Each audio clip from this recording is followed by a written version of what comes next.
Hello and welcome to Tales from the Shed. Yeah, what's Now, more? a little while ago, we were talking about, or in another space, talking about cold water swimming and Wim Hof. Yeah. And it was so interesting. I mean, I love doing that one because it opens up so much for me. And we were talking about it. We ended up talking about it for quite some time after we switched off the camera as well. But I think one of the things that really I found so interesting was the fact that the limit of your life is in your mind. And it really feels like your mind is in control. And if we let go of the mind, we'll lose it. So I've been looking a lot at things like or revisiting old ideas of letting go. There's obviously the big book, The Power of Now, Eckhart Tolle, which is a really big book. There's some really interesting people that have written in lots of different veins, but it all comes to the fact that we just kind of live in the power of now, the power of the moment, and let go of going forward and back too much and just really enjoy that power of now, which is the reason that links to the Wim Hof was because of the breathing being part of yourself.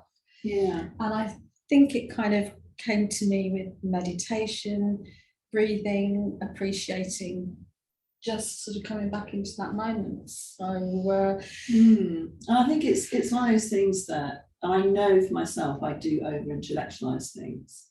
And when you talk about, the mind being in charge, but actually we should maybe let the body make its wishes or whatever the feeling to kind of trust that. Yeah. And it is that kind of thing. So letting go, so my own particular kind of continuous challenge is that whole thing of how do I get out of my head and get more into the body. And it is about letting go and letting go of the thoughts and the expectations I have of other relationships, with my family, with my children, about, what do I expect of them? How does that get in the way, that intellectualization and that holding on to an idea of something that it has to be this way. So we've had many kind of conversations about letting go of those kind of expectations and things like that. So for me, and of course, it isn't really about the other people at all. It's never about the other people. It's always about us. So what do I need to let go of about myself? What is threatening about whatever it is that I'm holding on to? But if I let it go, maybe then. So it is a bit like letting go of the edge of the swimming pool. It's letting go of the edge of the swimming pool. Yeah. It's letting go of the feel that I might go into this water and be cold. It's letting go. Oh, so you're coming swimming with me next time then? Absolutely, as long as I don't hurt my feet. Okay. Yeah. No, I do. I know that's a thing that is a bit of a challenge for me. Yeah. And it's like, I've registered that would be very useful, very good. Yeah. But I, like you, I do tend to live in my head a little bit. And it's like, if I can plan, if something else can change, if that outside circumstance can change. But actually, it is always about letting go of that and just coming back into yourself, isn't it? Yeah. I mean, that's why it's difficult. For me, meditation is always difficult, because I'm always making a list of the things I'm doing after I've finished the meditation. So when's the timer going to go off? Has it been? Have I Perhaps I missed it. Perhaps I missed the timer. Maybe I'll just better check. So it is that thing of and I think the times when it's been really successful in that way is letting go of, I have to be this, I have to be like this, I have to kind of sit in this meditative state for 10-15 minutes, however long I'm doing it for, and it has to feel like this, and I have to get some kind of enlightenment out of it. Absolutely. I think if I had £1 for every time somebody said, I would meditate, but I'm too intelligent. It's kind of like, I just think, I'm just an intelligent person. Okay. Which is very interesting, because some of the most intelligent people I know meditate, but it is really scary. It's like the mind's going, but if you let me go, you never know what's going to happen. So it's a really natural reaction, no more than the fear reaction of going into cold water, which we were talking about, or no more than it's what people do when, not so much now, but when they used to dive off of bridges with springy ropes attached to them and things like that. It is actually walking past the mind, going, there's something else. And when we do that, it's almost like such a feeling of like, actually, I know more than my mind. My mind has a really good role to play, but it is a role. Yeah. And meditation, and again, I think we have that mind that goes, I'm going to feel the enlightenment, I'm going to feel my colours get bigger, I'm going to feel my chakras enhanced, I'm going to feel more spiritual I am adding, I don't feel more spiritual, whichever balloon this is, it's not blowing up. Whereas actually it's just about sitting and being and letting your mind go off. And somebody said they give it a job. They usually give it the 12 times table. Oh, okay. Or the 9 times table. So the mind can go and do that over there. That's your job. This is just about being calm. And I think we have, interestingly, we have when the baby develops, the same cells come from the gut and go to the brain. It's the same cell. And if you actually look at the structure of the brain and the way it's all laid together, it looks very like the gut. And they now know medically the gut and the brain are very connected. So things like Parkinson's and dementia are very linked to the gut. So the gut and the brain are developed.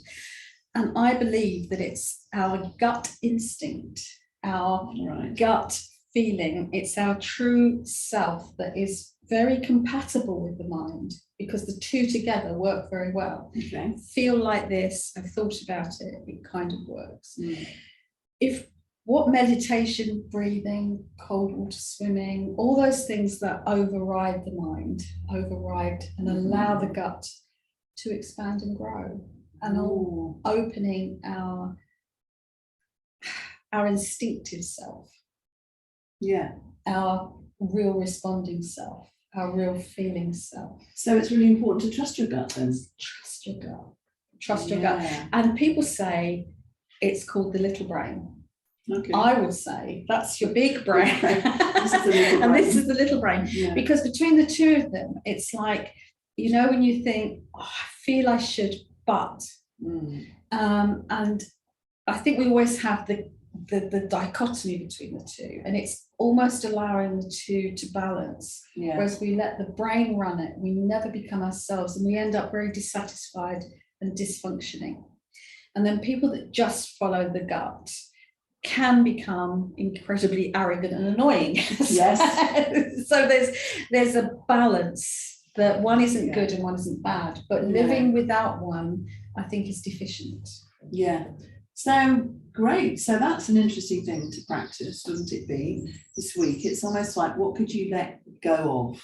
Do you need to let go of, you know, being too intelligent to meditate? That would be a good thought to let go of. Or just having 5 minutes. And sometimes I do it when I do yoga, where actually I've been doing this interesting thing for the last, well, it's interesting to me, for the last 2 weeks. In every day I've just sat and brought a light into the heart, but not done huge amounts, just like, this is it, this is my intention, and then switched on the light and see what color it is. Because if you kind of allow that instinctiveness, some days there's color and healing and all sorts of things, and just think. And then, you know, when you were a kid and you used to shine a light through your hand or a torch through your hand in the dark under the covers, probably they do something more exciting, and it shines through the skin, it shines through the tissues. So just imagining that light of whatever color just shining through the tissues of the body. So you're not expanding, bringing it through all the chakras, doing all this work. It's just like, I'm just going to see what that is, and timing it for 1 minute. Just 1 minute with the color, and just imagining with the breath, just let the breath go backwards and forwards. So your breath is keeping you out of your brain, and just let that light, and think, I wonder where that light is shining through the tissues, just through the colors, and let it do whatever it needs to do. Don't get involved. Don't get involved. It doesn't just for 1 minute. Anything. And then just come back to the body, and it's felt really calming. So that's brilliant. That's a really good way to see it. And I'm kind of thinking, It's only 1 minute, so you haven't It's only 1 minute. It's only 1 minute. You don't get many 9 times tables in That's that right, time. yeah, you did. And it is that kind of letting go of the need for meditation to do something for you. Yes. I'm just going to see where it goes. So, and it is, to me, it is that letting go of doing and allowing being. And allowing being. And if you really want to go longer, you can. But it's almost like, well, why is 3 minutes the magic number and it doesn't do it in 1 minute? And why is 5 minutes better than 3 minutes? And why is an hour better than, it's almost like colour has healing. And if you don't believe it and it doesn't work for you, you've only lost a minute. It doesn't matter. But colours have different vibration. We know that. People feel better with different colours. We know that people choose a colour for their living room because if colours didn't matter, that wouldn't make any difference. Why we feel more comfortable in yellow than we might blue, and then one day we come in and we think we're fed up with the yellow now, whereas it used to be. So colours do things, and allowing that colour to come to us. So when you're looking at the light, what colour is it? And don't create it. Don't create it. Just see what happens. Just see what happens. You might be surprised because I was thinking. I had pink 2 days, and I thought, I bet it's green. So, and just go with it. Yeah. So that's great. So let your light shine. Oh, that's such a good note to end on. I'm glad I didn't speak after that.